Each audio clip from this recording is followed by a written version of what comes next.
And last weekend, football battled Columbia at home, and Yale's looking good so far this season. Let's take a look at this game. It was a wet and sloppy day at the bowl, and Yale showed Columbia's Jordan Davis here that yards would be hard to come by as he only gains 1. But Mike McLeod also learned this early as he struggled, managing only 1 yard on this run and then no yards on this run right here. And things weren't much better for quarterback Matt Polimis as he gets sacked right here. But with a 42-yard pass from quarterback Craig Horman to Nick DeGasperis, Columbia set up a field goal here for a 3-0 lead over Yale. And not even a 44-yard kickoff return by Steven Santoro could spark Yale's offense, as despite this very nice run where he finds the hole and whoop, runs for 44 yards, Yale would have to punt. On the next possession, Matt Polimis looks for Chandler Henley, and all it takes is a penalty to spark the offense. Well, that's not all it takes. It takes a little Mike McLeod, too, as he runs to the right end. Whoop! He finds the hole, breaks the tackle, runs, and look at him go. Oh, what a flip there. Touchdown, Yale. 7-3 lead. And on the last play of the half, Columbia tried to go in the locker room with a score a little different than it was, as their quarterback throws up a prayer to the end zone, but Brady Hart intercepts it to the end of the half. In the start of the second half, Columbia with the sloppy field conditions looked for a spark, as Horman finds the Gaspers again right here for 18 yards. However, on the field, Casey Gerald comes in and blocks it to prevent Columbia from making the game 7-6, keeping the score at 7-3. Well, McLeod would like to extend that score as he pushes the pile, bam, right there, look at him go. And then right here, he runs for 9 yards to set up a field goal attempt. However, the field goal attempt is no good. But Yale has nothing to fear, because Bobby, the Beast, Abear is here with an interception as he goes down the field, stumbling and bumbling to the 10, the 5, touchdown, Yale football Bulldogs to take a 14-3 lead at this point. And from here on out, Yale just put the football on the ground as Mike McLeod, bam, knocks over one guy, knocks over another guy. And then it's time for Matt Murray to come in and get some rushing yards as he runs for 12 right here. And Matt Polimis wants a part of this fun as he takes the ball right here and runs for 17 yards on this scramble. Yale would score again to win the game 21-3. The story of the game, 229 yards total rushing, 130 for Mike McLeod. Big win by Yale football, winning 21-3 against Columbia. And despite the sloppy conditions, they were looking pretty good out there. And a lot of other games went their way as Princeton got upset by Cornell 14-7 to give Yale sole possession of the Ivy League championship right now. Neil, what were the keys to the game? Well, I was out there, and it was definitely really wet and rainy in the first quarter. But these guys, they held strong. The first half was pretty sloppy on both sides offensively. Neither team could really get much going. Columbia took that early lead with a field goal, and we came back and had the touchdown. But you know what? This game is chalked up to just strong defensive play from Yale. Bobby Aber was a monster on defense. And then, of course, you can't downplay just the play McLeod, Polimis using their feet and using that clock. Yeah, and that was the key, really, using your feet to create plays. Matt Polimis didn't have the best day throwing, but it's tough when the ball is wet. But he took advantage by running around, finding some holes himself. And Mike McLeod, he's just shows up every week. And our whole running game, that last drive of the game lasted 10 minutes in the fourth quarter. We just ran down the clock, and we ran down Columbia's spirit, too, really, in that game. That's exactly what we had to do against Brown. Brown, high-powered offense led by quarterback Joe Giacomo, the highest-scoring offense in the Ivy League. And what we're going to have to do is have those kind of long drives, keep that offense off the field. Look for that this weekend against Brown. As you said, Neil, Brown has a high-powered offense. Yale's going to have to be their sharpest this weekend, try to keep the game low-scoring. Brown's coming off a huge victory over UPenn, 31-28 in overtime. Big game for Yale.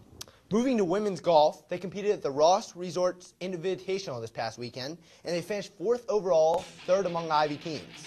The leading finisher was Captain Cindy Shin, who finished 8th individually. Ellie Brophy finished 15th and was the only other Bulldog who placed in the top 30. This is their final competition of the fall, and they're done until March. Neil?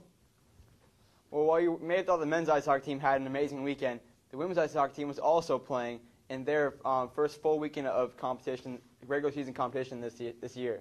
The previous week, their opening weekend, they played against BC and lost. But this past weekend, they traveled to both Colgate and Cornell, their first conference games of the season, and they had quite an exciting weekend. Take a look at this footage we got. A battle of winless teams, but Yale's Sheila Zingler gets a great pass and has herself a breakaway. But Colgate's Brooke Wheeler turns her away for the nice save. Then, mid-first period, and it's Christina Sharon with the steal.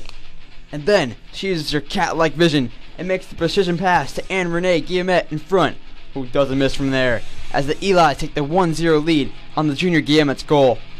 But the Raiders aren't down long, as it's Ellen Brown skating in with no blue in sight except for Siobhan Zillis, and she beats the Bulldog goalie, as Yale's lead lasts just 23 seconds, and it's all tied up at 1.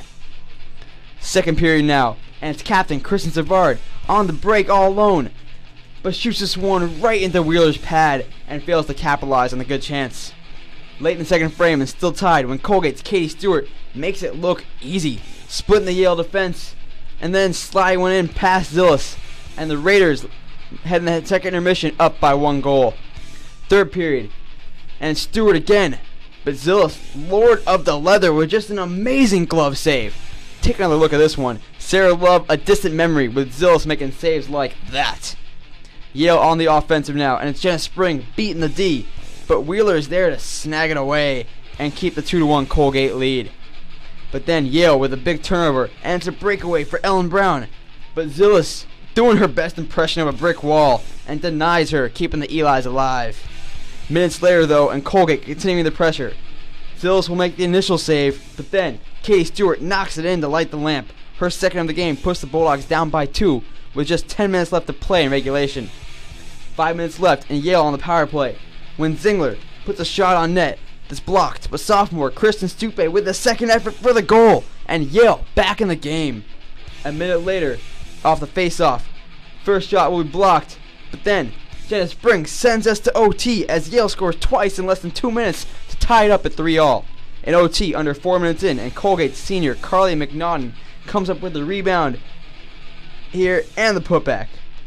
She be named National Offensive Hockey Player of the Week as her goal downs Yale in a heartbreaker as they lose their conference opener 4-3.